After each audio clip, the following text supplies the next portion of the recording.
Good afternoon, everyone. How are you doing today? Okay? Can't hear you. Are you doing good? Yes. Good to have so many of you today here at Checkpoint Experience, and again, welcome everyone. I love technology. Technology in many ways is my cup of tea, as you can see, right? I love technology because technology, its fundamental purpose is about enhancing the human experience. Whether it's about optimizing our performance, getting things solved in a faster way, increasing efficiency, or just connecting people in a better way. For the past 20 years, my job has been about helping customers secure their digital transformation. But when I'm back home, my job is not about securing digital transformation, it's about securing digital natives, my two loved kids. When in the early days I did my very best to keep them away from technology, I had very quickly to adjust my strategy. And I had to face the reality. Technology is at the heart of the daily life of this new generation.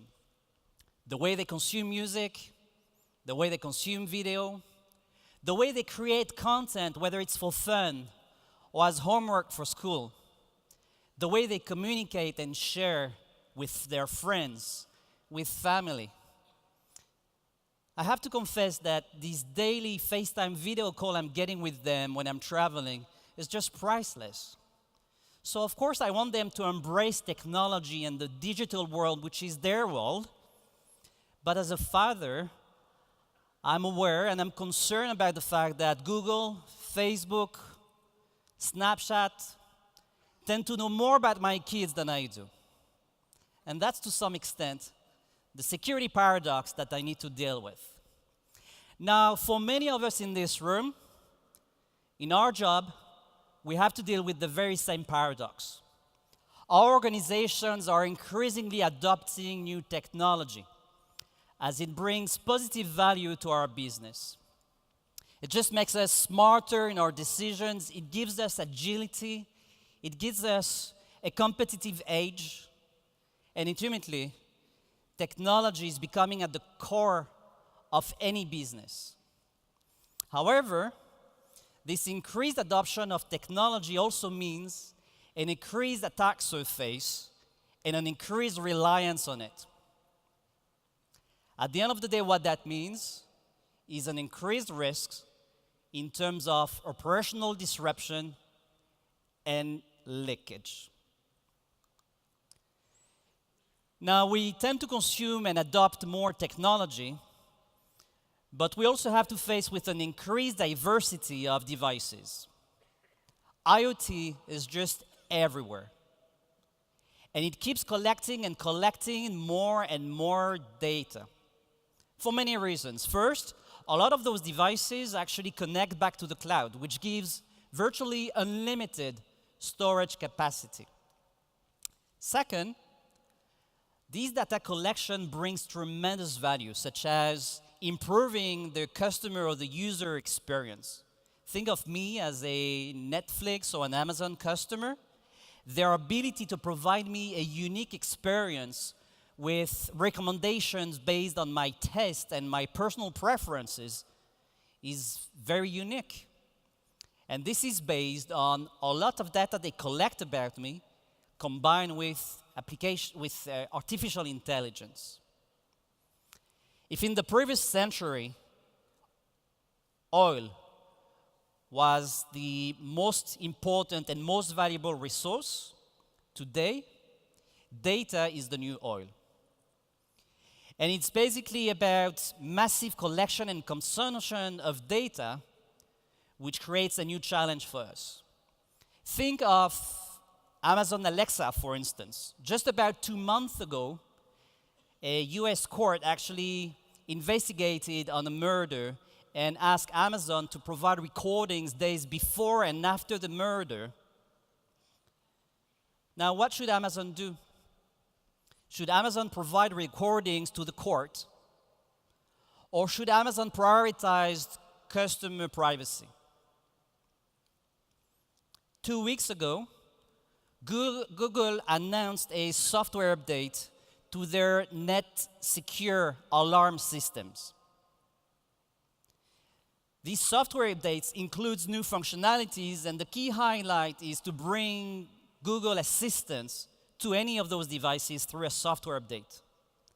Now that obviously rang a bell to many of their customers, as this is an alarm system, and in the technical specifications, it was mentioned nowhere that there was an embedded microphone. New areas of concerns in terms of data privacy, and that also is something that we need to care about. Many of you are probably familiar with the common vulnerability scoring systems, which is basically a way to capture the principal characteristics of a vulnerability and associate it with a score from 0 to 10, defining its severity. This is very useful for our security teams that then can prioritize their tasks.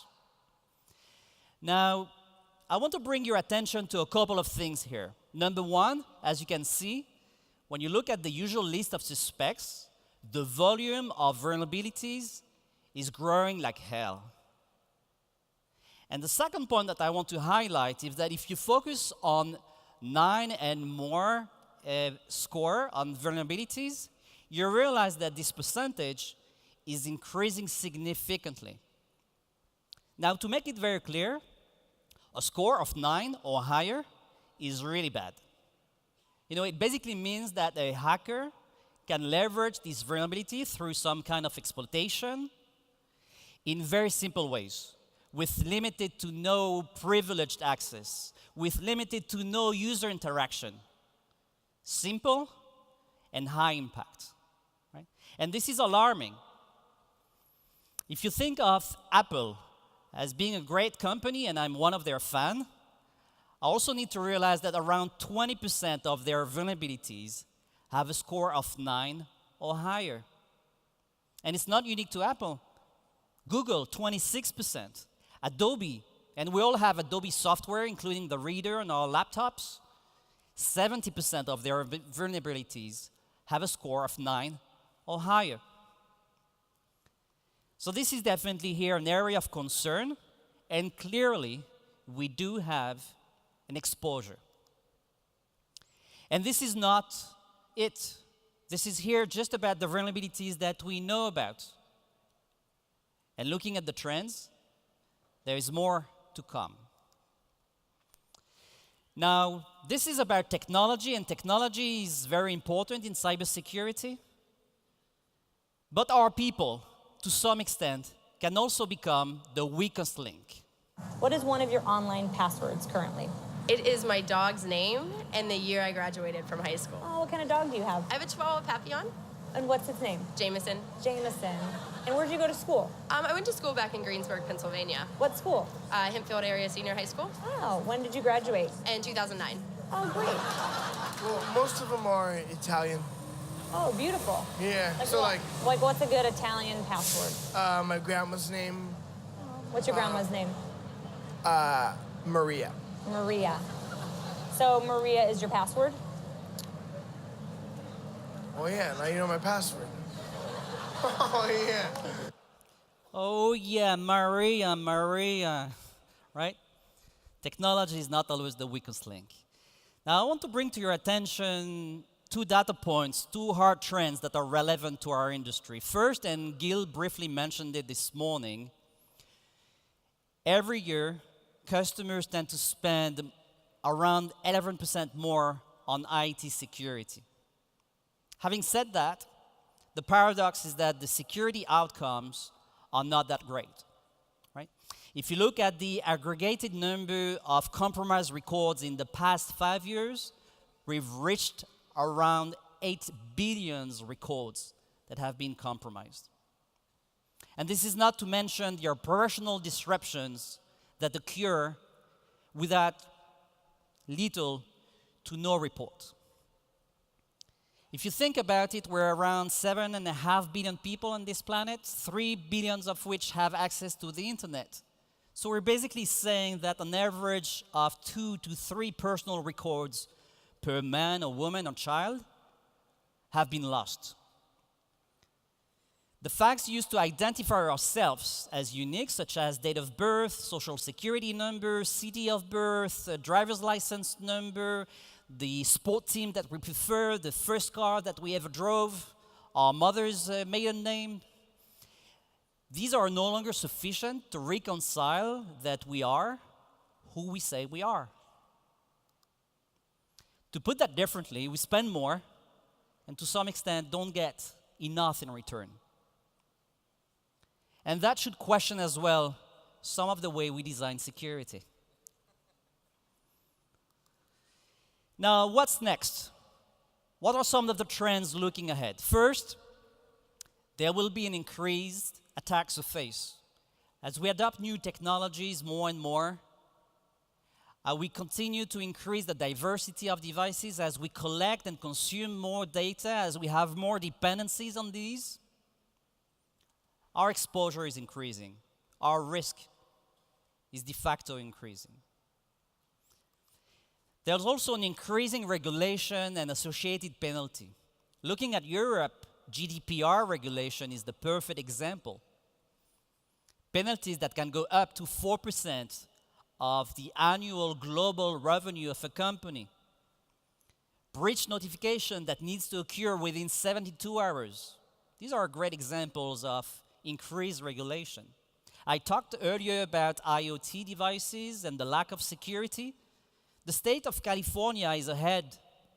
State of California approved a bill last summer, and starting next January, so in a few months from now, you no longer can sell an IoT device in the California state if you do not have built-in security controls, including authentication, including data disclosure controls, right? So more regulation coming. And of course, our user community, to some extent, is going through some apathy to a breach fatigue, right? My credentials have been lost. Marriott has been breached, and it included a lot of personal information. But you know what? This is almost becoming like background noise to many of our users, right? So what are some of the questions that we need to answer? First, how quickly can we adapt to support our business? Are we enabling business? Are we facilitating business? Or is security slowing down business? Are we improving the user experience, the customer experience? Or do we make it more complex because of security? Are we the Dr. Yes that Oded mentioned earlier when he talked about Infinity 2.0 and our nano security strategy? Or are we the Mr. No from the past? How effective are my defenses? And this is not just about the CVE coverage, and this is not just about the IOCs that we're able to detect in real time or the attacks that we're able to prevent. It all goes down to the basics of what is my percentage on confidentiality, on integrity, on availability in my estate. And finally, in case of an event, how much time does it take me to realize that something is happening or has happened? Do I have the right tools in place, the right measures in place to give me a real-time visibility so that I can tackle the challenge very quickly? These are questions that we need to answer. And some of the answers, for sure, include expertise. Our industry faces a significant shortage of cybersecurity talents. There is a shortage estimated to 2 million talents this year. This is expected to grow within 2 years to 3.5 million, right? Negative unemployment. And when we do have talents in-house, how empowered are our security teams to collaborate both internally as well as with external resources to share threat intelligence and be able to act on it? The most successful organizations nowadays tend to view organizations they work with as partners. And Checkpoint Experience is all about this, right? It's about accelerating the learning curve, about sharing best practices so that when you're back to your business, You can actually answer questions better and faster. Now, how do you apply those answers to those questions? Are you able to make it consistent all across your systems? If a human has to touch it, it's probably not built to scale. If you want to have real-time threat prevention, you need to have no human intervention. If you want to have real-time reaction, this needs to be fully automated. And last, what is the framework that we're applying to the business? How to work with business partners, technology partners, so that we get better security outcomes and better business outcomes. Are we investing in point solutions that address a narrow challenge? Or are we looking ahead and investing into solutions and an ecosystem partners that is ready for the future? Right? So hopefully you'll take advantage of Checkpoint experience as an opportunity to help you get better answers to those challenges. And for sure, the session coming next with the leading cybersecurity woman in this industry, Dorido, should be a great source of inspiration. With that, I would like to thank you very much and again wish you a great Checkpoint experience. Thank you all.